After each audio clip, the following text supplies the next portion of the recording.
तमाम सबूतों व गवाहों, गवाहों नहीं गवाहों, तो तमाम सबूतों व गवाहों को मद्देनजर रखते हुए आज की हम अपनी क्लास शुरू करते हैं, जिसमें हम प्रोनाउन और उसके टैग्स को एक एक करके आसान भाषा में समझेंगे।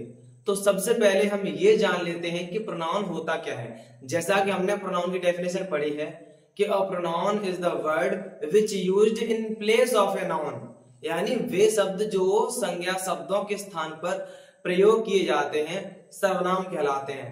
हालांकि मैंने इसका एक पहले पर्टिकुलर वीडियो बनाया है, उसका लिंक मैं डिस्क्रिप्शन में दे दूंगा या आई बटन पर उसको लिंक ऐड कर दूंगा, जिससे जाके आप वो पूरी वीडियो देख सकते हो। अब हम इससे आगे बढ़ते हैं कि जो प्रोनाउन होते हैं उसके कितने टाइप्स होते हैं, सभी को एक एक करके आसान भाषा में समझेंगे। ठीक है, तो देखिए प्रोनाउन जो है 10 प्रकार मतलब 10 प्रकार का होता है। There are 10 kinds of pronoun, 10 kinds of pronoun. ठीक है, यानी जो प्रोनाउन होता है वो कितने प्रकार का होता है, 10 प्रकार का। सबसे पहला जो इसका काइंड होता है, टाइप होता है, वो होता है पर्सनल प्रोनाउन। क्या होता है? Personal pronoun. ठीक है, इसे हम हिंदी में व्यक्तिवाचक सर्वनाम भी कहते हैं, व्यक्तिवाचक सर्वनाम। ठीक है, पर्सनल प्रोनाउन, पर्सनल प्रोनाउन को 3 पर्सन में डिवाइड किया गया है। पर्सनल प्रोनाउन को 3 पर्सन में डिवाइड किया गया है। पहला फर्स्ट पर्सन,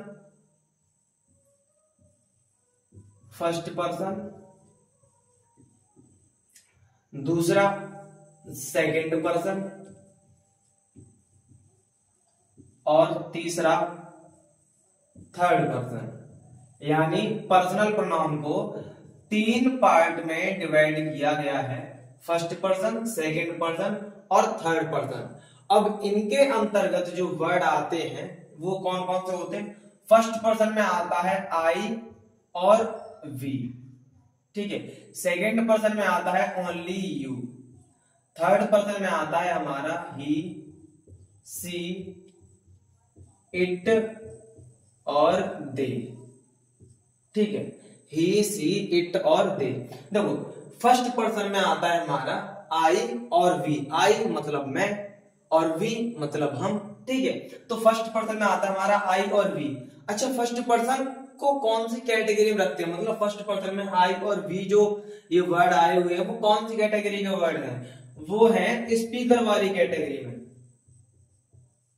कौन सी कैटेगरी में? स्पीकर वाली कैटेगरी में। कहने का मतलब फर्स्ट पर्सन जो होते हैं वो क्या होते हैं? स्पीकर होते हैं। अब फर्स्ट पर्सन में आई और वी है, कैसे स्पीकर है? जैसे मैं अगर अकेला बोल रहा हूं तो मुझसे कोई पूछे कि कौन बोल रहा है, तो मैं बताऊंगा मैं बोल रहा हूं। कौन बोल रहा है? मैं। ठीक है, अकेला हूं तो आई हो गया। और हम मतलब 2-4 लोग हैं, जैसे ज्यादा हैं, मोर देन 1, और हम अगर गाना गा रहे हैं या कुछ भी कर रहे हैं तो वहां पे अगर उस टाइम पे कोई अगर हमसे पूछे कि कौन बोल रहा है तो क्या बोलेंगे? हम बोल रहे हैं। ठीक है, तो वहां पर हो जाता है वी, क्योंकि वो मोर देन 1 प्लूरल में आ जाता है। ठीक है, तो कौन बोल रहा है? अब बोलने वाले को कहते हैं स्पीकर। ठीक है, स्पीक जो करता है उसे क्या बोलते हैं? स्पीकर। तो ये स्पीकर में आते हैं। ठीक है, इसके बाद सेकंड पर्सन में होता है यू, जिसकी कैटेगरी क्या होती है? ऑडियंस वाली, यानी ऑडियंस। ठीक है, हालांकि मैंने पर्सनल प्रोनाउन का भी एक अलग से पर्टिकुलर वीडियो बनाया है, और रिसेंटली जो मैंने पिछला वीडियो अपलोड किया है पार्ट्स ऑफ स्पीच वाला, ठीक है, तो उसमें भी मैंने इसको काफी अच्छे तरीके से समझाया है। आप उस पर भी जाके आराम से देख सकते हो। ठीक है, और मैं हम ही कोशिश करूंगा आपको पूरी तरीके से समझाने में। ठीक, सेकेंड पर्सन में आता है यू, जिसकी कैटेगरी क्या होती है? ऑडियंस। यानी ये यू जो है ऑडियंस वाली कैटेगरी में आता है। अब सेकेंड पर्सन का जो यू है वो ऑडियंस कैसे होता है? क्योंकि यू जो है अकेला वो दोनों में काम करता है, सिंगुलर में भी और प्लूरल में भी। ठीक है, वो कैसे? अब जैसे मान लीजिए अगर मैं पढ़ा रहा हूं और कोई एक बच्चा पढ़ रहा है, ठीक है, कोई एक बच्चा, तो कौन पढ़ रहा है? तुम।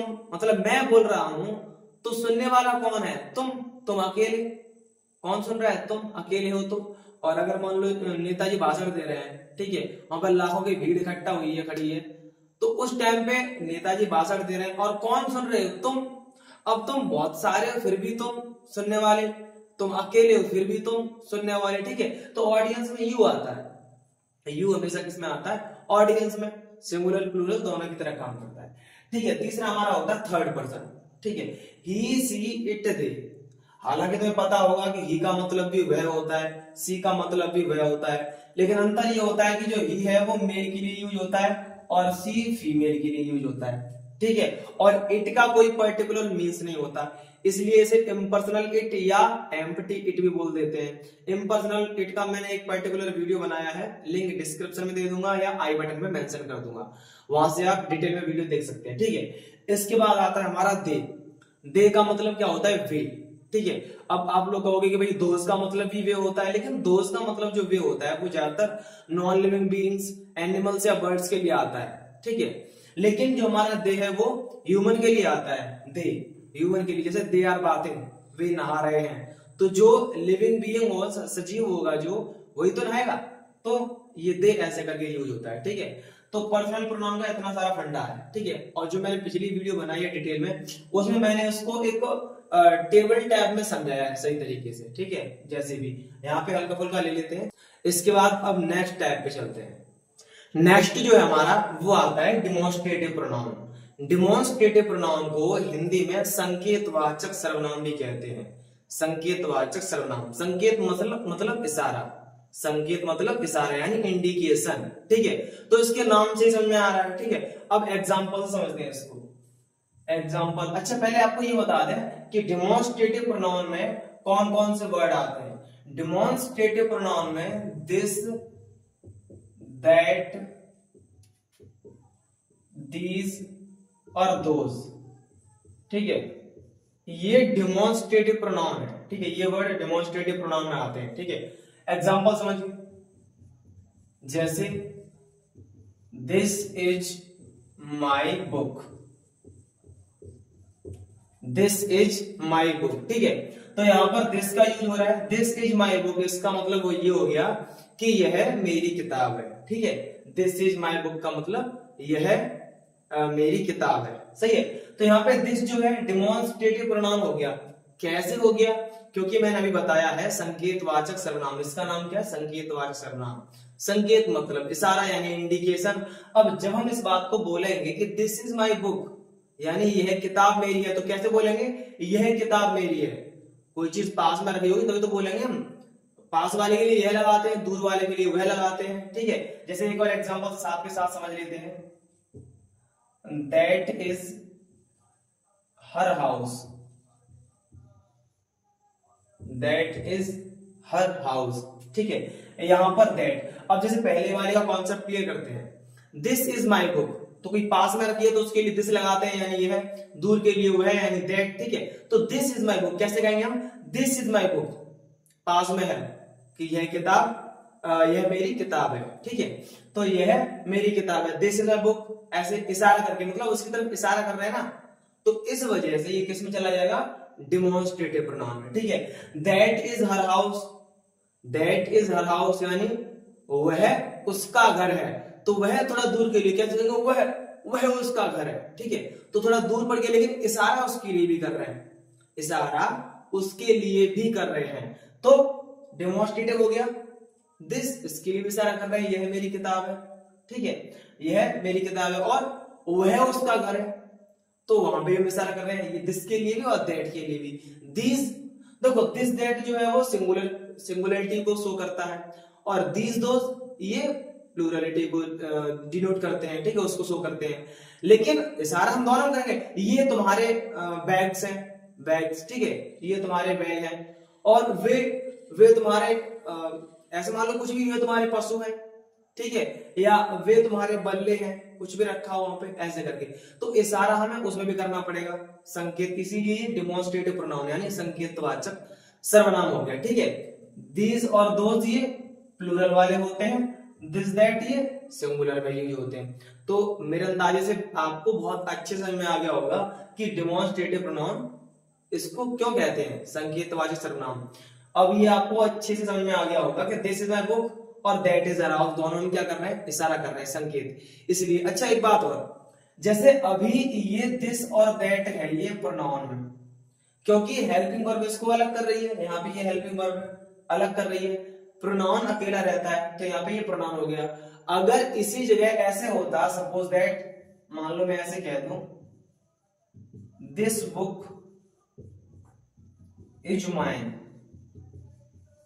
दिस बुक इज माइन, इसका मतलब भी लगभग वही है। इसका मतलब था यह मेरी किताब है, इसका मतलब है यह किताब मेरी है।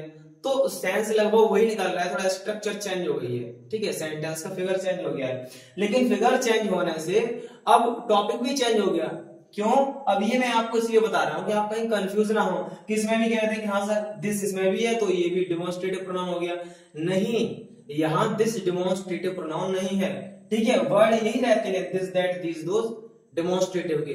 लेकिन जब ये अकेले की तरह यूज हो रहे हो एज नाउन की जगह पे तो वो डिमोन्स्ट्रेटिव प्रोनाउन हो जाएंगे। लेकिन अब इसमें क्या है, दिस बुक इज माइन, ये मैंने क्यों बताया, ये इसलिए बताया कि आप डिफरेंशिएट कर पाओ। आप कहीं कंफ्यूज हो गए ये ना कहते हो कि ये भी प्रोनाउन है, नहीं, ये है एडजेक्टिव।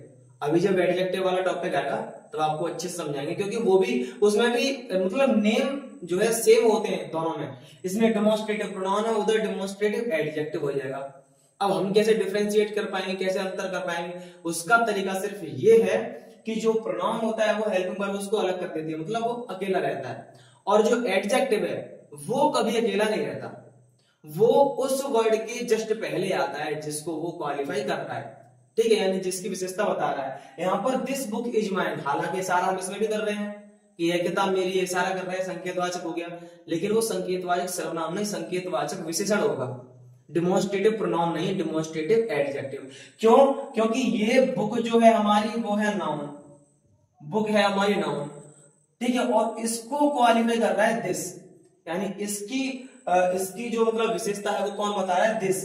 तो मैंने अभी क्या बताया कि एडजेक्टिव हमेशा उस वर्ड के जस्ट पहले आता है जिसकी वो विशेषता बताता है। तो यहाँ बुक नाउन उसकी विशेषता बता रहा है दिस, तो ये नाउन से पहले आ गया दिस, बुक से पहले आ गया दिस, इसलिए ये एडजेक्टिव हो जाएगा। क्या हो जाएगा? एडजेक्टिव। अब क्योंकि ये इशारा कर रहा है, संकेत कर रहा है, तो संकेतवाचक विशेषण हो जाएगा, मतलब डिमोन्स्ट्रेटिव एडजेक्टिव। तो डिमोन्स्ट्रेटिव के वर्ड वही है, बस पोजीशन का अंतर है। यहाँ पर पोजीशन क्या है उसकी कि वो उस वर्ड के तुरंत पहले आ गया जिसकी विशेषता बता रहा है, ठीक है। तो यहाँ पर एडजेक्टिव और यहाँ पर ये प्रोनाउन है, ठीक है। तो आपको अब अच्छे समझ में आ गया होगा, ये कॉन्सेप्ट क्लियर हुआ। अब चलते हैं अगले टॉपिक पे। अब तीसरा जो टाइप है वो है हमारा इंटेरोगेटिव प्रोनाउन। अब इंटेरोगेटिव प्रोनाउन हमारा क्या बताता है, देखो इसको हिंदी में बोलते हैं प्रश्नवाचक सर्वनाम। इंटेरोगेटिव प्रोनाउन को हिंदी में बोलते हैं प्रश्नवाचक सर्वनाम। ये क्या बताता है कि जितने भी क्वेश्चन वर्ड होते हैं, क्वेश्चन वर्ड QW शॉर्ट में जिसे बोलते हैं, जैसे हिंदी में बोले तो कब, क्यों, कैसे, कहां, ठीक है, और इंग्लिश में बोले what, where, when, which, who, how, ठीक है, ये व्हाट वगैरह, तो ये क्या होते हैं सारे इंटेरोगेटिव प्रोनाउन, मतलब उन्हें बोल सकते हैं क्वेश्चन वर्ड। इंटेरोगेटिव प्रोनाउन नहीं बोलेंगे हम, क्वेश्चन वर्ड बोलेंगे, लेकिन जितने भी क्वेश्चन वर्ड होते हैं वो इंटेरोगेटिव प्रोनाउन की तरह काम करते हैं, ठीक है, और इंटेरोगेटिव एडजेक्टिव की तरह भी काम करते हैं, ठीक है, क्योंकि वो क्वेश्चन वर्ड इंटेरोगेटिव होते हैं, मतलब इंटेरोगेटिव प्रश्न पूछने वाले, सही है। लेकिन पोजीशन बदल जाने से, ठीक है, प्रोनाउन का भी काम करते हैं वो और एडजेक्टिव का भी काम करते हैं। तो अभी टॉपिक चल रहा है इंटेरोगेटिव प्रोनाउन का, इंटेरोगेटिव एडजेक्टिव का अलग से टॉपिक आएगा, तब पर्टिकुलर वीडियो बना के समझाएंगे, ठीक है। अभी इंटेरोगेटिव प्रोनाउन को समझ लीजिए, ठीक, जैसे कुछ लिख देते हैं word, what, who, where, when, how, और भी, ठीक है, और भी काफी सारे हैं, ठीक है। तो ये क्वेश्चन वर्ड होते हैं हमारे, क्वेश्चन वर्ड। प्रश्नवाचक का मतलब क्या होता है, प्रश्न पूछने वाला, ठीक है। तो यहाँ पे what, who, where, when, how, और भी, ठीक है, व्हिच वगैरह, तो ये जो है हमारे इंटेरोगेटिव मतलब क्वेश्चन वर्ड है। अब ये इंटेरोगेटिव प्रोनाउन की तरह काम कब करेंगे, जैसे what is your name, what is your name, ठीक है। एक और एग्जांपल ले लेते हैं, where are you going, where are you going. अब जैसा कि मैंने अभी बताया कि ये इंटेरोगेटिव यानी जो क्वेश्चन वर्ड है वो इंटेरोगेटिव प्रोनाउन की तरह भी काम करते हैं, इंटेरोगेटिव एडजेक्टिव की तरह भी। लेकिन इंटेरोगेटिव प्रोनाउन की तरह कैसे काम करते हैं, केवल पोजीशन का अंतर है, क्योंकि प्रोनाउन क्या रहता है, अकेला रहता है, और एडजेक्टिव अकेला नहीं रहता है। तो अभी टॉपिक चल रहा है प्रोनाउन का। देखो सबसे पहली बात तो ये है कि पीछे जो क्वेश्चन मार्क लगा हुआ है, लास्ट में पीछे जो क्वेश्चन मार्क लगा हुआ है, तो तुम्हारा सेंस क्या जाएगा सीधा कि हाँ ये इंटररोगेटिव सेंटेंस है, तो इंटररोगेटिव प्रोनाउन जरूर यूज हुए होंगे। ठीक है, तो क्वेश्चन वर्ड जरूर यूज हुए होंगे। अब ये नहीं पता कि वो क्वेश्चन वर्ड इंटररोगेटिव प्रोनाउन की तरह काम कर रहे हैं या इंटररोगेटिव एडजेक्टिव की तरह। ठीक है, तो अभी हम उसको भी क्लियर करते हैं कि हम कैसे पहचानेंगे। उसका तरीका बता दिया आपको, पोजीशन यानी प्रोनाउन अकेला रहेगा। तो देखो what is your name, what is your name, तुम्हारा नाम क्या है। ठीक है, तो यहाँ पर वो पूछ रहा है, प्रश्न पूछ रहा है, तो प्रश्नवाचक हो गया। अब प्रश्नवाचक सर्वनाम मतलब इंटररोगेटिव प्रोनाउन। प्रोनाउन कैसे है, क्योंकि यहाँ पे ये हेल्पिंग वर्ब है, हेल्पिंग वर्ब जो है इसको अलग कर रही है क्वेश्चन वर्ड को। तो अभी ये कैसे काम कर रहा है, अभी ये काम कर रहा है प्रोनाउन का। अब क्योंकि ये प्रश्न पूछ रहा है तो ये प्रश्नवाचक प्रोनाउन हो गया, मतलब प्रश्नवाचक सर्वनाम इंटररोगेटिव प्रोनाउन। ठीक है, अगला वेयर आर यू गोइंग, यहाँ हेल्पिंग वर्ब क्या है आर, मतलब वेयर जो है वो अकेला है, तो अभी ये भी प्रोनाउन का वर्क कर रहा है। क्योंकि ये प्रश्न पूछ रहा है इसलिए प्रश्नवाचक सर्वनाम हो गया, यानी इंटररोगेटिव प्रोनाउन। ठीक है, लेकिन अब डिफरेंशिएट करने के लिए जैसे एक और एग्जांपल ले लेता हूं मैं अलग से, वो इसका नहीं है, क्योंकि मुझे इसलिए समझाना पड़ रहा है कि कहीं कंफ्यूजन ना हो जाए इस वजह से। डिफरेंशिएट करने के लिए व्हाट नेम इज योर्स, ठीक है, व्हाट नेम इज योर्स यानी तुम्हारा क्या नाम है। इसका मतलब भी लगभग वही था कि तुम्हारा नाम क्या है, यहाँ पे तुम्हारा क्या नाम है।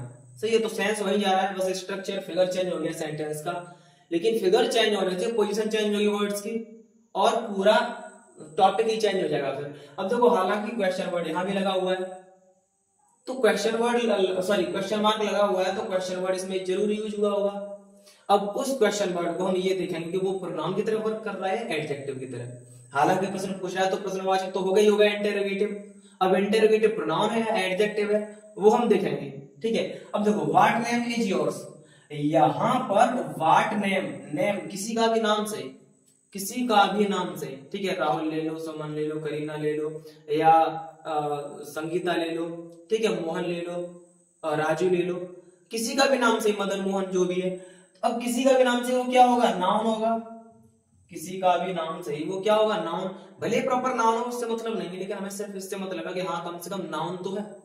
अब उस नाउन, अब व्हाट नेम इज योर्स, ठीक है, नेम तो है पर क्या है, तो इस वजह से व्हाट, नेम की विशेषता कौन बता रहा है, व्हाट, नेम की विशेषता कौन बता रहा है, यानी नेम को कौन क्वालिफाई कर रहा है, व्हाट। सही है, क्योंकि नेम हमारा यहाँ पे नाउन है और मैंने क्या बताया कि एडजेक्टिव उस वर्ड के जस्ट पहले आएगा जिसकी विशेषता बताएगा, तो यहां पर ये व्हाट क्या हो जाएगा हमारा, एडजेक्टिव।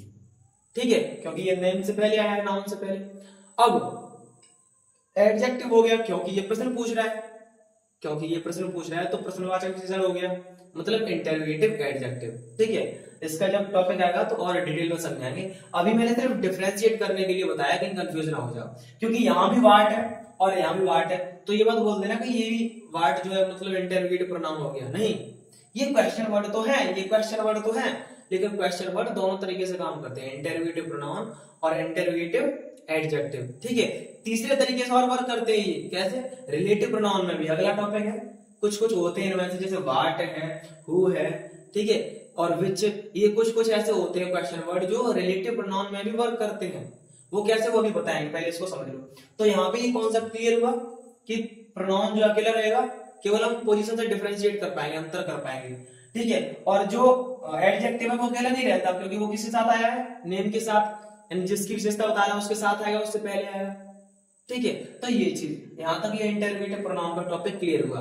अब अगला रिलेटिव प्रोनाउन का टॉपिक भी देख लेते हैं। जैसा कि अभी मैंने बताया कि क्वेश्चन वर्ड जो होते हैं वो रिलेटिव प्रोनाउन में भी वर्क करते हैं। कैसे करते हैं, देखो मैं समझा देता हूं एग्जांपल के साथ। जैसे कुछ ही क्वेश्चन वर्ड होते हैं, जैसे व्हाट, विच, हु, और एक अलग से होता है दैट, वो क्वेश्चन वर्ड नहीं है, वो जो है हमारा रिलेटिव प्रोनाउन में ये सारे वर्ड वर्क करते हैं। कैसे करते हैं, देखो रिलेटिव प्रोनाउन को हम हिंदी में बोलते हैं संबंधवाचक सर्वनाम। क्या बोलते हैं, संबंधवाचक सर्वनाम। अब देखो थोड़ा हिंदी का सहारा ले लिया करो इंग्लिश सीखने के लिए, बहुत ज्यादा हेल्प मिलती है। कैसे कि इसके नाम से ही समझ में आ रहा है संबंधवाचक सर्वनाम, मतलब क्या कर रहा होगा, ये संबंध बता रहा होगा। इंग्लिश से भी समझ सकते हो रिलेटिव प्रोनाउन, मतलब ये रिलेशन बता रहा होगा, संबंधवाचक सर्वनाम। ठीक है, तो इस टाइप से एग्जांपल समझते हैं, जैसे दिस इज द वॉच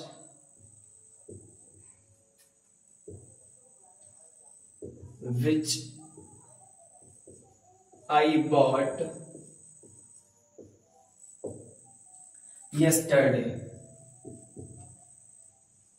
ठीक है, देखो अब इसको जरा सही से समझ लो। देखो हालांकि मैंने एक पर्टिकुलर वीडियो बनाया है, ठीक है, उसको आप जाके देख सकते हैं। उसमें मैंने बताया है कि भाई हम इंटरोगेटिव प्रोनाउन और रिलेटिव प्रोनाउन को कैसे डिफरेंशिएट कर पाएंगे।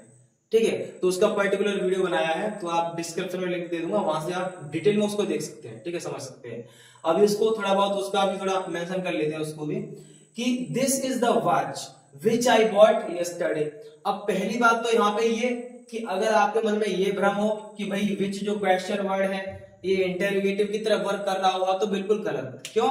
क्योंकि हालांकि टॉपिक रिलेटिव प्रोनाउन का चल रहा है। अगर आपको नहीं पता रिलेटिव प्रोनाउन है ये, लेकिन फिर भी आप कैसे समझ सकते हो, ऐसे समझ सकते हो कि ये क्वेश्चन वर्ड रिलेटिव प्रोनाउन की तरफ वर्क कर रहा है, इंटरोगेटिव प्रोनाउन की तरफ नहीं। क्यों? क्योंकि पीछे क्वेश्चन मार्क नहीं है, पीछे क्या है, फुल स्टॉप है। ठीक है, तो पहली में तो ये क्लियर हो गई कि यहाँ पे भी ये क्वेश्चन वर्ड जो है कैसे यूज हुआ है, रिलेटिव प्रोनाउन की तरह। ठीक है, रिलेटिव प्रोनाउन की तरह, ना कि इंटरोगेटिव की तरह। अब रिलेटिव प्रोनाउन की तरह कैसे समझ लेते हैं इसको। This is the watch which I bought yesterday.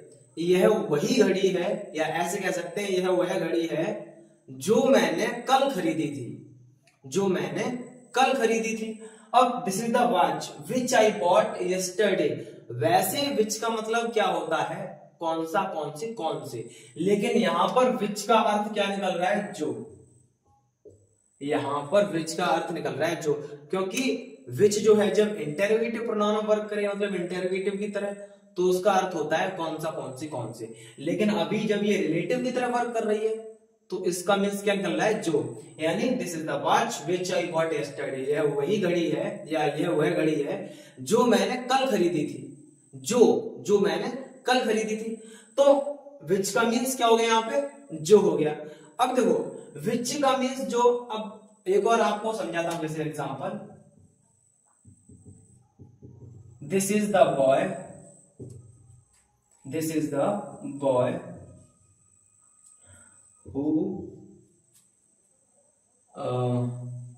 who met me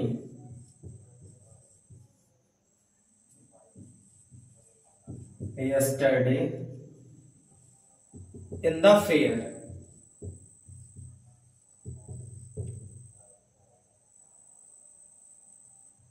ठीक है, अब ये इसको भी साथ समझ लेते हैं। This is the boy who met me yesterday in the fair. अब यहाँ पे हु यूज हुआ है, क्वेश्चन वर्ड है, लेकिन रिलेटिव की तरह, इंटरोगेटिव की तरह नहीं, क्योंकि पीछे क्वेश्चन मार्क नहीं है, पहली बात।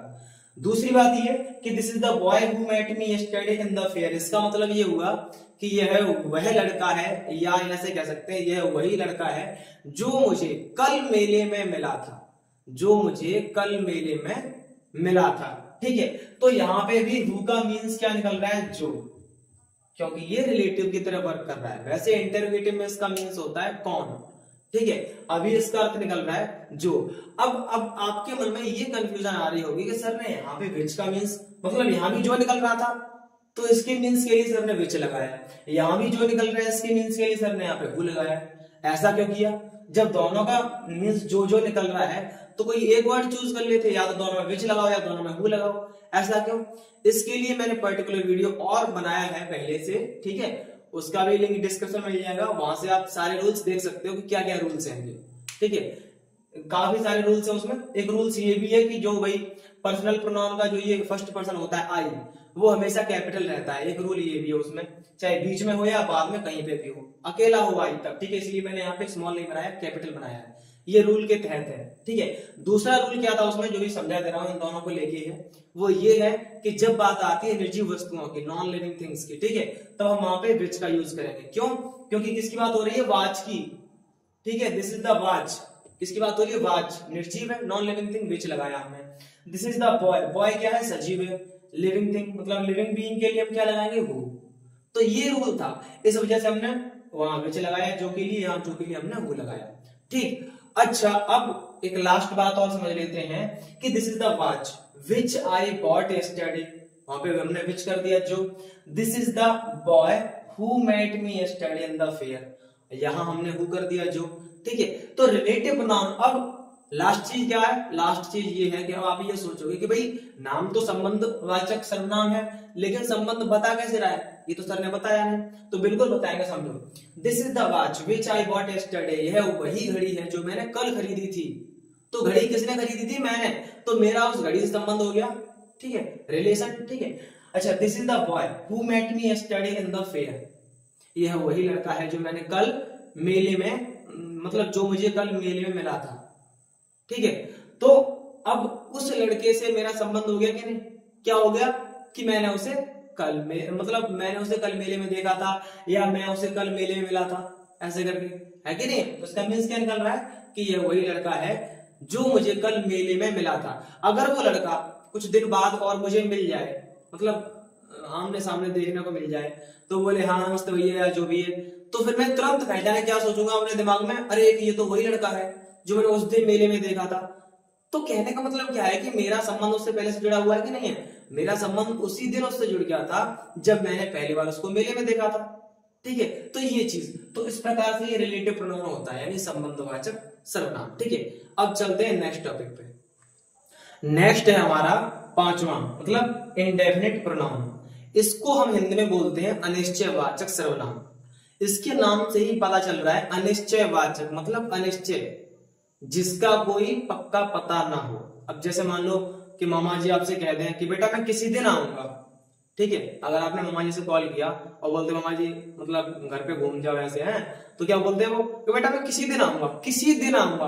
अब पक्का ही पता नहीं किस दिन आए, क्या पता कल आ जाए, क्या पता 1 महीने बाद आए, क्या पता साले निकाल दे वो। ठीक है, तो ये चीज होती है, मतलब जिसका पक्का पता ना हो, निश्चय मतलब निश्चित। ठीक है, निश्चित तौर पे जिसका पता ना हो वो अनिश्चयवाचक में आता है। अब कैसे, एग्जाम्पल से समझिए, बेटर समझ में आएगा। देखो जैसे हम बोले एवरीवन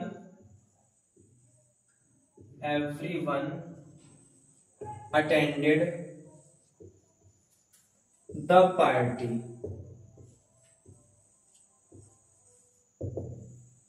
ठीक है, पहला एग्जाम्पल ये है, एवरीवन अटेंडेड द पार्टी, यानी प्रत्येक ने, यानी जो वहां पे थे उनमें से प्रत्येक ने, एवरीवन अटेंडेड द पार्टी, यानी पार्टी को एंजॉय किया, अटेंड किया। ठीक है, तो एवरीवन अटेंडेड द पार्टी। अब यहां पे हमारा ये एवरीवन जो है, एवरीवन मतलब प्रत्येक जो उस पार्टी में था, प्रत्येक, वो प्रत्येक, एवरीवन अटेंडेड द पार्टी, वो प्रत्येक कौन जो उस पार्टी में था। अब पार्टी में कितने लोग थे जिन्होंने पार्टी अटेंड की, कुछ पता है, नहीं पता, वो नहीं पता, उसको उनका नंबर नहीं पता।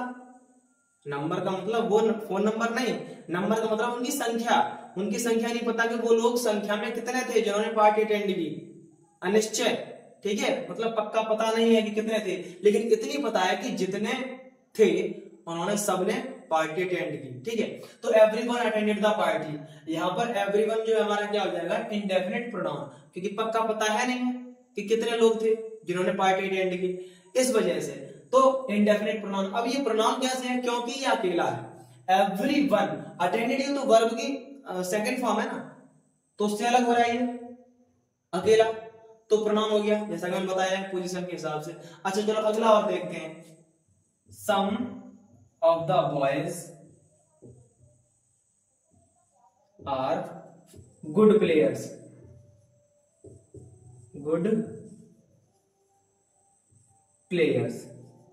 ठीक है, इसको समझो, some of the boys are good players, इसका मतलब क्या हुआ, some of the boys are good players का तो मतलब जितने बॉयज हैं उनमें से कुछ, जितने लड़के हैं उनमें से कुछ लड़के आर गुड प्लेयर्स मतलब अच्छे खिलाड़ी हैं। कुछ लड़के, जितने लड़के यहां मौजूद हैं उनमें से कुछ लड़के अच्छे खिलाड़ी हैं, आर गुड प्लेयर्स। लेकिन कितने लड़के अच्छे खिलाड़ी हैं पक्का पता है, नहीं पता।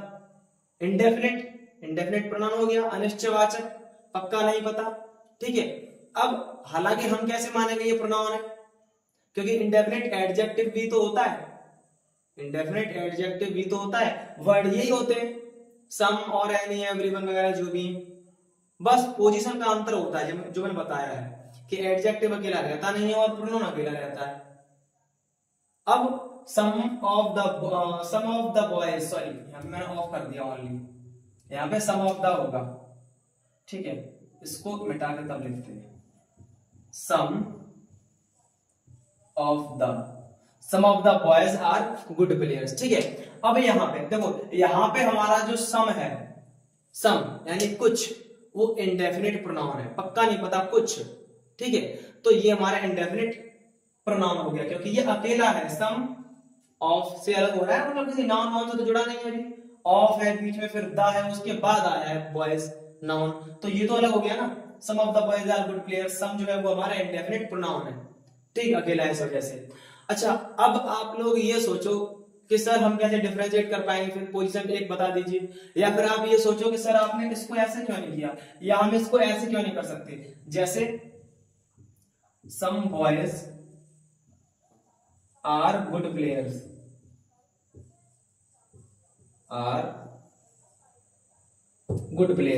ठीक है, इसको हम ऐसे क्यों नहीं कर सकते कि some boys are good players, इसमें भी तो सम है, इसका मतलब क्या हो गया, some boys are good players मतलब कुछ लड़के अच्छे खिलाड़ी हैं, ठीक है, कुछ लड़के अच्छे खिलाड़ी हैं, इसमें भी ये इंडेफिनिट है, पक्का नहीं पता, सम आ रहा है, तो ये हमारा इंडेफिनिट प्रोनाउन क्यों नहीं हो जाएगा, नहीं, ये इंडेफिनिट प्रोनाउन नहीं होगा, क्यों नहीं होगा, जैसा कि मैंने बताया है, बॉयज जो है हमारा क्या हो गया, नाउन, ये चीज मैं बार बार इसलिए बता रहा हूं कि आप कंफ्यूज ना हो जाएं, क्योंकि सेम वर्ड होते हैं, सेम नेम होते हैं, बस पोजीशन का अंतर होता है, ये चीज सीखनी है आपको कि एडजेक्टिव और प्रोनाउन हम कैसे अंतर कर पाएंगे, ठीक है। तो some boys are good players, यहाँ पे बॉयज को कौन क्वालिफाई कर रहा है, सम, ठीक है, कि लड़के तो है पर कितने, कुछ, पक्का नहीं पता, अनिश्चयवाचक है, लेकिन अनिश्चयवाचक सर्वनाम नहीं है, अनिश्चयवाचक विशेषण है, इंडेफिनिट एडजेक्टिव, क्यों, क्योंकि some boys are good players, boys हो गया नाउन, उसको क्वालिफाई कर रहा है सम, बॉयज के जस्ट पहले आया है, ठीक है, सम, तो ये हो गया हमारा एडजेक्टिव, कौन सा वाला है, इंडेफिनिट एडजेक्टिव हो जाएगा फिर, ठीक है, तो इसलिए ये एडजेक्टिव में आएगा और ये प्रोनाउन में आएगा, ये अकेला है हमारा और ये अकेला नहीं, ये बॉयज के साथ आ रहा है, नाउन के साथ, तो बात समझ में आई, ऐसे करके, तो साथ के साथ ये मैं आपके कॉन्सेप्ट क्लियर करते जा रहा हूं जो कंफ्यूजन है, सही है। अगर आपको क्लास अच्छी लग रही है तो वीडियो को लाइक कीजिए, चैनल को सब्सक्राइब कीजिए, ठीक है, और आगे बढ़ते हैं नेक्स्ट टॉपिक। अगला है हमारा डिस्ट्रीब्यूटिव प्रोनाउन। डिस्ट्रीब्यूटिव प्रोनाउन को हिंदी में बोलते हैं विभाग सूचक सर्वनाम, विभाग सूचक सर्वनाम, ठीक है, तो विभाग सूचक सर्वनाम बोलते हैं डिस्ट्रीब्यूटिव प्रोनाउन को, इसको समझ लीजिए जरा, बोलते क्यों है, कैसे आएगा, ठीक है, तो ये चीज विभाग सूचक सर्वनाम, अब इसको हम ऐसे समझेंगे, विभाग का मतलब होता है एक लिमिटेड एरिया, विभाग का मतलब एक लिमिटेड एरिया, जैसे मान लो क्लास है, मतलब स्कूल चल रहा है, उसमें अलग अलग क्लास है, तो ऐसे मान लीजिए वो अलग अलग विभाग है, क्योंकि 7th क्लास में 7th क्लास के बच्चे बैठेंगे तो वो उनका लिमिटेड एरिया हो गया 7th क्लास का, तो वो उनका एक अलग विभाग हो गया, 6th क्लास वालों का वो उनका अलग विभाग है। ऐसे मान लीजिए जब आप किसी हॉस्पिटल में जाते हो, गवर्नमेंट हॉस्पिटल में या वैसे भी, तो आपने उस पर लिखा देखा होगा कहीं कहीं, कैसे नेत्र चिकित्सा विभाग, तो नेत्र चिकित्सा विभाग उसका एक रूम होता है, तो उसमें कंसल्टेंट यानी जो डॉक्टर बैठा होगा वो नेत्र चिकित्सा वाला बैठा होगा, ठीक है, तो वो उसका जो लिमिटेड एरिया है, उसका जो क्लास है, वो रूम है, उसमें केवल नेत्र चिकित्सा मतलब नेत्र रोग वाले ही जाएंगे, ठीक, तो उनका लिमिटेड एरिया होगा एक अलग। उसी के बगल में, उसी के साइड में एक और है, उस पर लिखा हुआ है दंत चिकित्सा विभाग, तो उसमें जो डॉक्टर बैठा होगा वो दंत चिकित्सा वाला बैठा होगा, तो दांतों के रोगी उसमें जाएंगे। अब ऐसा तो नहीं है दांतों के रोग वाले नेत्र रोग वाले में चले जाए, या आंखों की परेशानी वाले दंत चिकित्सा वाले में चले जाए, नहीं, क्यों, क्योंकि दोनों का विभाग अलग अलग है, ठीक है, लिमिटेड एरिया अलग अलग है उनका, ऐसे करके। तो ये सिस्टम होता है कि डिस्ट्रीब्यूटिव प्रोनाउन मींस हो गया इसका कि विभाग सूचक सर्वनाम, ठीक है, विभाग का मतलब लिमिटेड एरिया आपको बताया गया आगे, ठीक है। अब वो कैसे, जैसे देखो, जैसे each of the boys has a pen, ठीक है, each of the boys has a pen. इसका मीन्स क्या हुआ कि प्रत्येक लड़के के पास एक पेन है। कौन प्रत्येक लड़के? जो अभी यहाँ मौजूद है, यानी जो हमारे अभी जैसे मान लो मैं पढ़ा रहा हूं, ठीक है, तो मेरी क्लास में अभी जितने भी स्टूडेंट हैं, जितने भी लड़के हैं, सिर्फ उनकी बात हो रही है। मेरी क्लास में अभी जितने भी लड़के हैं उनकी बात हो रही है, क्योंकि मेरा एक ये विभाग हो गया क्लास, सही है। और इसमें जितने यानी इस लिमिटेड एरिया में जितने लड़के हैं उनकी बात हो रही है कि उनमें से प्रत्येक के पास एक पेन है, कि each of the boys has a pen. प्रत्येक लड़के के पास एक पेन है, ठीक है, जो मेरी इस क्लास में है।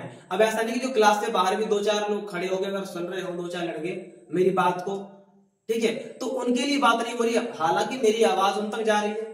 मेरी आवाज अगर क्लास के बाहर जा रही है और क्लास के बाहर कोई दूसरा बंदा या दूसरे कोई 2-4 लड़के मेरी बात को अगर सुन लेते हैं, तो इसका मतलब ये नहीं है कि मैं उन लड़कों के बारे की बात कर रहा हूं, नहीं, क्योंकि वो मेरी एरिया से बाहर है, ठीक है, वो मेरे विभाग से बाहर है, ऐसे करके।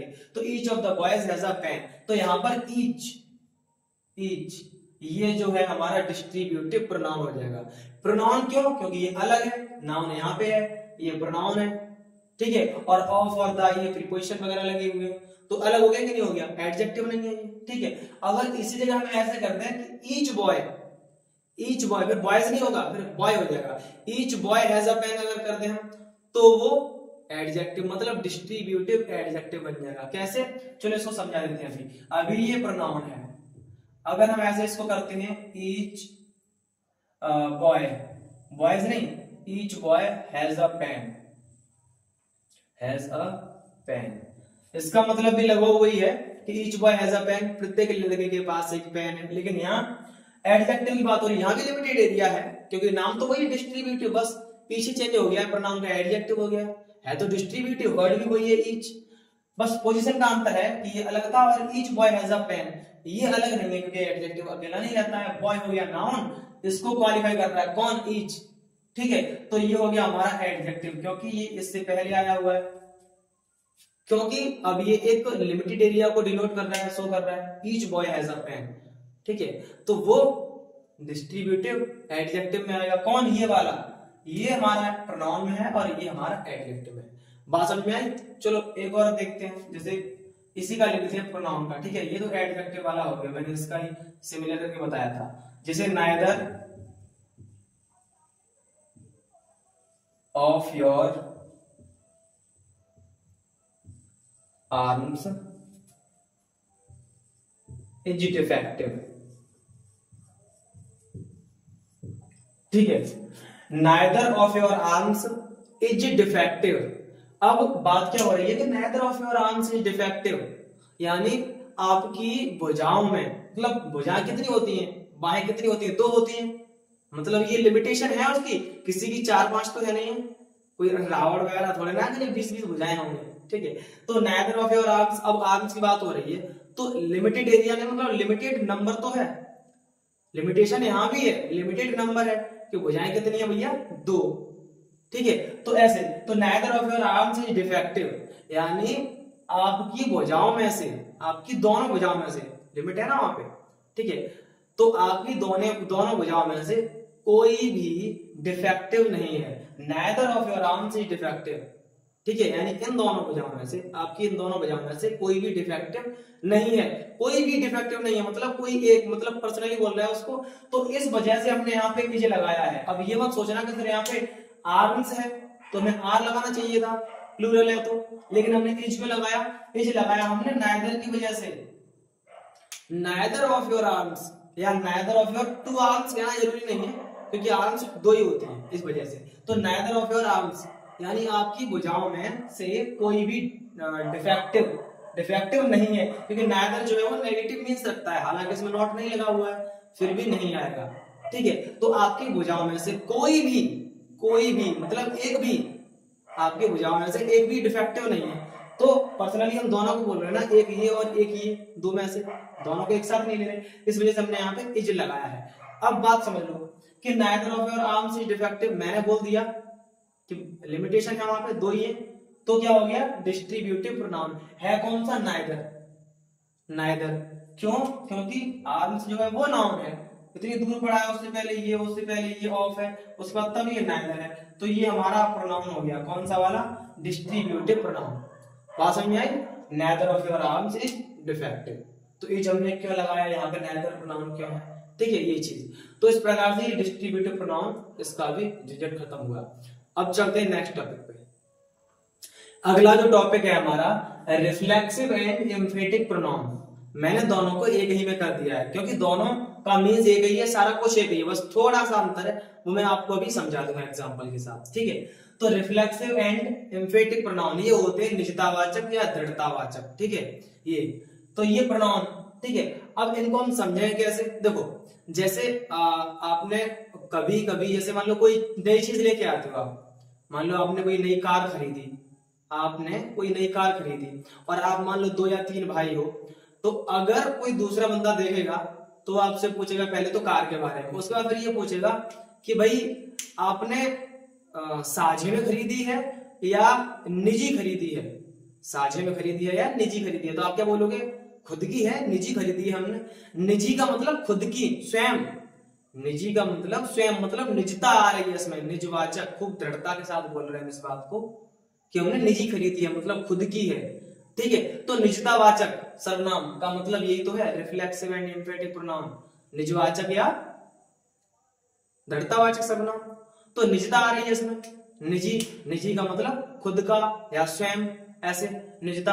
अब जैसे एग्जांपल के साथ समझते हैं, अब एक एग्जांपल आपको और देते हैं एक आप दो। जैसे टीचर छोटे बच्चों को चेक करता है, तो वहां पे अगर टीचर को शक लग रहा है कि भाई ये इस बच्चे की राइटिंग नहीं है, तो उसको कट करेगा और क्या बोलेगा, do your self. Do your self मतलब इसे अब तुम स्वयं करो, डू योर सेल्फ यानी स्वयं करो, ठीक है। खुद करो, स्वयं करो मतलब खुद करो, रिफ्लेक्सिव खुद, निजी अपने हाथों से, ऐसे करके। या मैं बोलूं कि I will do it my self, I will do it my self यानी इस काम को मैं खुद करूंगा, इसे मैं खुद करूंगा, ऐसे करके। तो मैं खुद करूंगा, मैं निजी अकेला खुद करूंगा, ऐसे करके स्वयं करूंगा। तो ये चीजें निजता दिखाती है, निजता शो करती है, ठीक है। इस वजह से ये रिफ्लेक्सिव एंड एम्फेटिक प्रोनाउन है। एग्जांपल समझ लीजिए, जैसे राजेश स्टिचेस द क्लोथ्स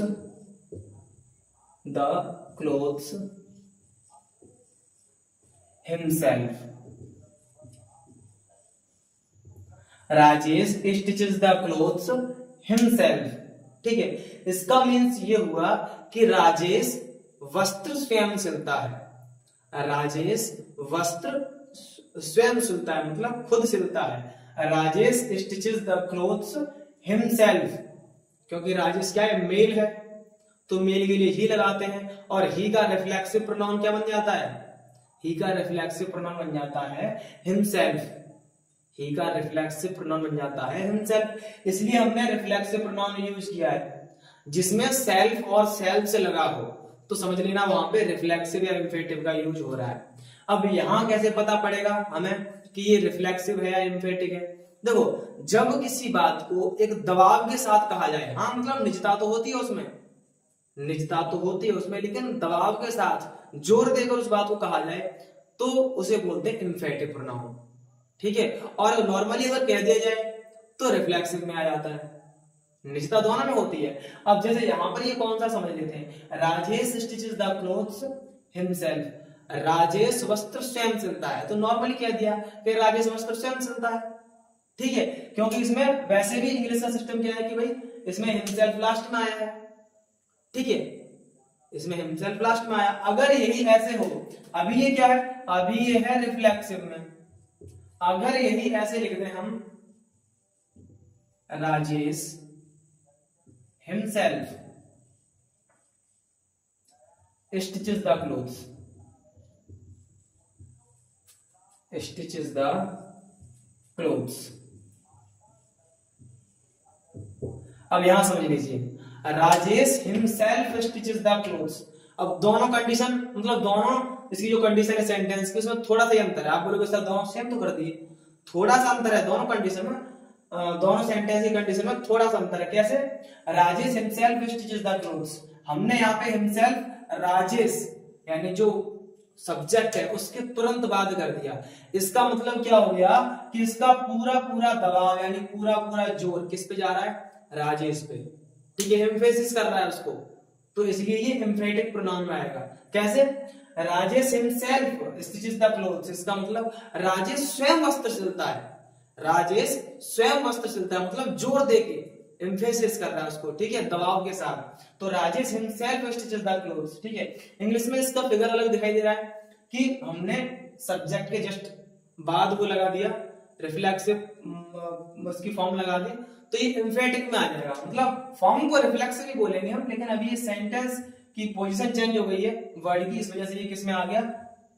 ये आ गया हमारा एम्फेटिक प्रोनाउन में, ये आ गया हमारा एम्फेटिक प्रोनाउन में, ठीक है। तो ये रिफ्लेक्सिव प्रोनाउन और एम्फेटिक प्रोनाउन होते हैं, ठीक। अच्छा, हालांकि मैंने आपको बता दिया है पिछले वीडियो में जो रिसेंटली मैंने बनाई थी, उसमें बता दिया है कि भाई ये जो इतना समझ में आई है, ठीक है। इसके बाद कि ये रिफ्लेक्सिव प्रोनाउन बनते कैसे हैं वो बता दिया मैंने, ठीक है। चलो फिर से हम रिवाइज कर देते हैं इसको कि रिफ्लेक्सिव प्रोनाउन बनते कैसे हैं, एक बार फिर से आपको समझा देते हैं, ठीक है। ये कॉन्सेप्ट क्लियर हुआ? अब देखो रिफ्लेक्सिव प्रोनाउन बनते कैसे उसको भी समझा देते हैं। रिफ्लेक्सिव प्रोनाउन जैसे सारे प्रोनाउन लिख लो इधर, आई, वी और यू, सॉरी यहाँ पे 4 लग रहा है, यू, यहां पे हम यू 2 बार लिखेंगे। क्यों लिखेंगे? कि सर आपने तो ये बोला था पर्सनल प्रोनाउन में कि यू दोनों में एक ही तरह काम करता है, सिंगुलर प्लूरल में। हाँ वो ठीक है, लेकिन अभी समझाऊंगा क्यों। ये है हमारा सिंगुलर वाला और ये प्लूरल वाला, अंतर कैसे करेंगे समझाएंगे अभी।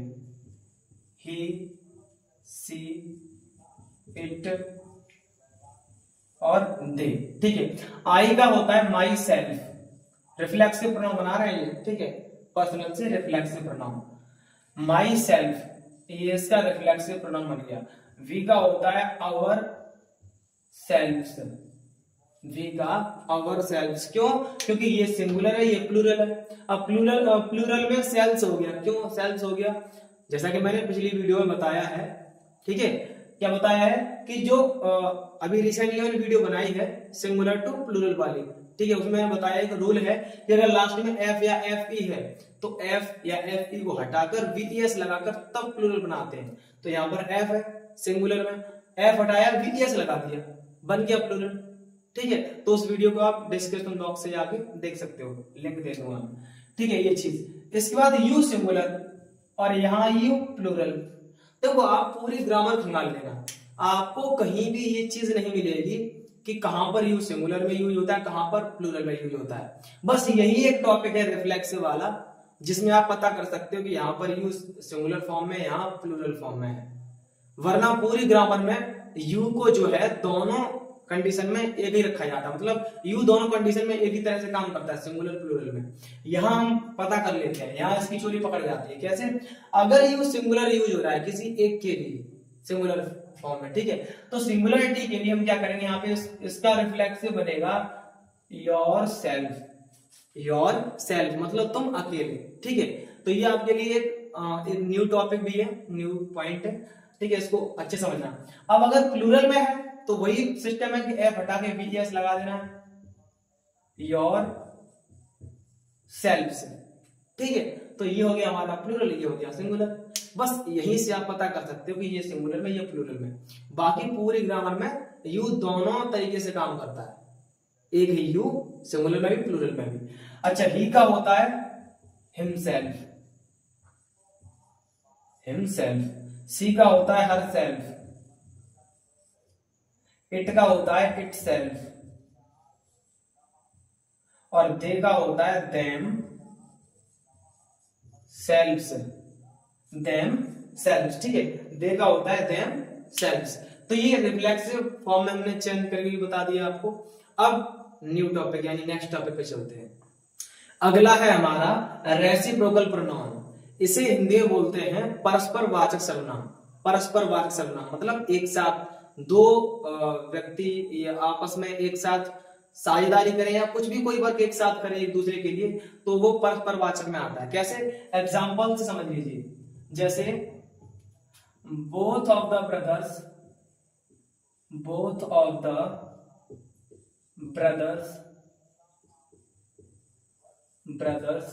Love each other,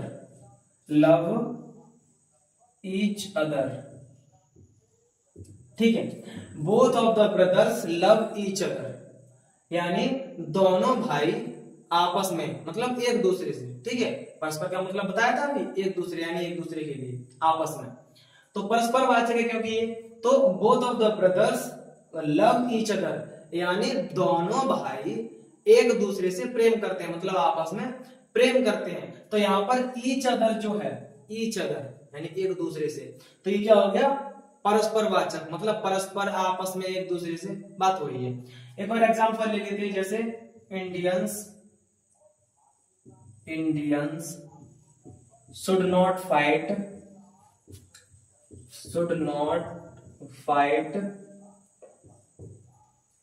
with one another, ठीक है। Indians should not fight with one another, यानी भारतीयों को, Indian should not fight with one another, ठीक है, मतलब भारतीयों को आपस में नहीं लड़ना चाहिए, या भारतीयों को एक दूसरे से नहीं लड़ना चाहिए। बात वही है, एक दूसरे से नहीं लड़ना चाहिए। तो परस्परवाचक हो गया। इसमें क्या है? परस्परवाचक वन अनदर, इसमें क्या है? अनदर, ठीक है। इसमें जो है हमारा अनदर, ये रेसिप्रोकल प्रोनाउन हो गया, मतलब परस्परवाचक सर्वनाम, ठीक है। अब चलते हैं नेक्स्ट टॉपिक पे। ये है हमारा 9वां टॉपिक, यानी एक्सक्लेमेटरी प्रोनाउन। एक्सक्लेमेटरी प्रोनाउन में क्या होता है कि जब वर्ड को सेंस ऑफ सरप्राइज के रूप में यूज किया जाता है, यानी आश्चर्य के भाव में यूज किया जाता है, तब इसे हम एक्सक्लेमेटरी प्रोनाउन बोलते हैं, इसे हम एक्सक्लेमेटरी प्रोनाउन बोलते हैं। जैसे एग्जांपल समझ लीजिए, what you are still here, ठीक है। अब यहां पे कोई एक्सक्लेमेशन वर्ड नहीं है, ठीक है। व्हाट ही जो है एक्सक्लेमेटरी प्रोनाउन की तरह वर्क करेगा। अब पहचान इसकी ये निकल गई कि लास्ट में क्वेश्चन सॉरी एक्सक्लेमेशन मार्क लगा दिया, ठीक। पहली बात तो ये। अब इसको समझ लेते हैं, what you are still here. चलो इसका हिंदी मीन्स लिखते हैं, तब अच्छा समझ में आएगा। जैसे क्या आप अभी तक यहीं हो?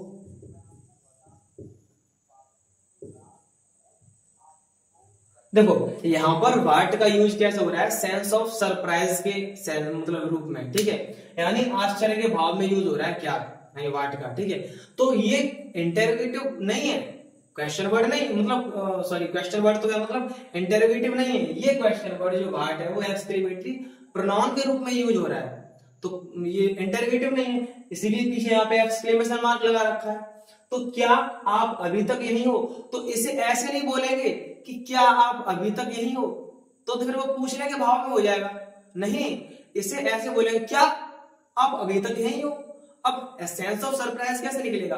अगर आप ऐसे पूछने लगे कि क्या आप अभी तक यही हो, एक ही सेंटेंस में क्या आप अभी तक यही हो, तो फिर इंटरोगेटिव बन जाएगा क्योंकि पूछ रहे हो फिर। लेकिन निकालना है सेंस ऑफ सरप्राइज, वो कैसे निकलेगा? What you are still here. तो यहां ऐसे नहीं पूछेंगे कि what you are still here, नहीं ऐसे जैसे गुस्से में करते हो व्हाट, अचानक मान लो कुछ गलत काम किसी ने कर दिया, आपके छोटे भाई ने जो भी है, तो आप देख कहोगे व्हाट द फक, ऐसे कुछ करके है व्हाट द हेल, तो ये चीज क्या गुस्ताखी है, तो गुस्से की वजह से। तो what you are still here, क्या आप अभी तक यही हो। जैसे आपने किसी बंदे को बोल दिया गेट आउट, निकले यहां से गुस्से में, फिर तुम घूम के आए फिर 2 मिनट बाद और तुमने देखा कि उससे बोल तो दिया भाई कि गेट आउट, लेकिन वो अभी भी वहीं पे है, तो फिर गुस्से में आके फिर बोलोगे what you are still here. मतलब कैसे बोलोगे इसको? ऐसे बोलोगे क्या तुम अभी तक यही हो, मतलब अभी तुम गए नहीं, इसका मीन्स ऐसे। तो आश्चर्य के साथ क्या तुम अभी तक यही हो, ऐसे करके, तो पूछना नहीं है, ठीक है, सेंस ऑफ सरप्राइज। तो इस टाइम पे जो हमारा व्हाट है वो कैसे काम करेगा? एक्सक्लेमेटरी प्रोनाउन की तरह, ठीक है। तो वाक्य जो होता है, वाक्य है या कुछ भी, तो उसकी पोजीशन, उसकी फिगर और उसकी बोलचाल के ढंग से हम डिफरेंशिएट कर पाते हैं। छोटी छोटी गलतियों की वजह से हम मार खा जाते हैं, हमें ये समझ में नहीं आता है कि ये कौन से वाले का है। ठीक है, अगर तुम यहीं पे थोड़ा इसको सीधे कर पढ़ दो इसको, तो फिर तो तुम इसको इंटरव्यूटी समझने लगोगे। बस थोड़े बोलने का तरीका होना चाहिए। ठीक है, तो इसमें हम थोड़ा सा चेंजेस किए। क्या?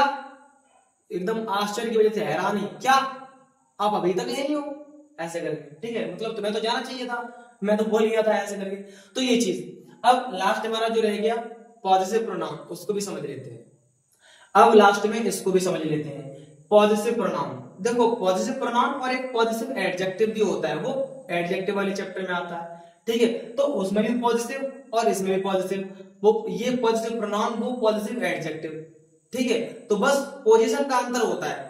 तो पॉजिटिव प्रोनाउन का मतलब हो गया अधिकारवाचक सर्वनाम। अधिकारवाचक सर्वनाम मतलब जिस किसी चीज पे, किसी व्यक्ति वस्तु पे हमारा अधिकार होता है, तो वो अधिकारवाचक में आएगा। जैसे मैं अगर ये कहूं कि यह पेन मेरी है, ठीक है, क्योंकि इस पेन पे मेरा अधिकार है, तभी तो मैं कह पा रहा हूं कि यह पेन मेरी है। तो इस वजह से तो ये अधिकारवाचक सर्वनाम होता है। अब कैसे? एग्जाम्पल देखिए, जैसे this pen is mine, this pen is mine. ठीक है, दिस पेन इज माइन मतलब यह पेन मेरी है, यह पेन मेरी है। तो यहां पर जो माइन है, माइन, वो हमारा है पॉजिटिव प्रोनाउन।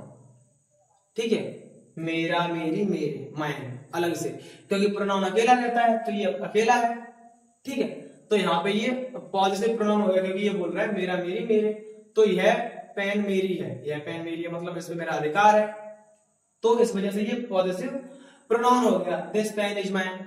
अभी अगर आप ये सोचो कि सर इसको हम ऐसे भी तो कर सकते थे, कैसे कर सकते थे? ऐसे करके कि दिस इज माई पेन, इसे ऐसे भी तो कर सकते थे कि दिस इज माई पेन, तो भी तो अधिकार निकल रहा है। तो भाई मैंने अभी बताया था कि अगले चैप्टर में, यानी जो एडजेक्टिव वाला चैप्टर है, उसमें पॉजिटिव एडजेक्टिव का एक टॉपिक आता है। तो ये पॉजिटिव एडजेक्टिव में से है, लगता सेम ही है, वर्ड वही होते हैं, बस पोजीशन का अंतर है।